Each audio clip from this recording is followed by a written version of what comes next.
এই যে আমরা চলে এসেছি গ্লেসিয়ার দেখতে। দেখুন এই নিচে যে জলটা যাচ্ছে, এটা হচ্ছে বরফ গলা জল। এখান থেকে রিভারের উৎপত্তি হয়। ঠিক আছে, এই যে জলটা আস্তে আস্তে বরফটা যে গলছে, গলে যে জল হচ্ছে, দিস ইজ কল গ্লেসিয়ার। ঠিক আছে, এটাকে গ্লেসিয়ার বলা হয়। তো এইখানে পুরো বরফের পুরো আচ্ছাদন, মানে বরফের চাদর পুরো মোড়া। এই বরফের চাদরের মধ্যেই যে বরফগুলো সূর্যের রশ্মিতে, মানে সূর্যের তাপে গলছে, গলে জল হয়ে যাচ্ছে, সেটাকেই গ্লেসিয়ার বলে। এই হচ্ছে পুরো গ্লেসিয়ার, আপনার এইখানে দেখতে পাচ্ছেন। তো এই হলো গ্লেসিয়ার পয়েন্ট।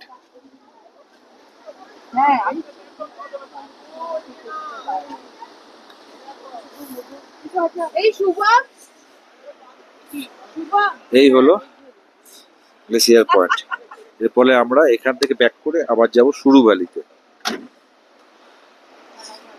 কি অপূর্ব মনোরম দৃশ্য দেখুন, যারা পাহাড়টা একবার দেখুন, পুরো snow cap mountain, 360 degree view.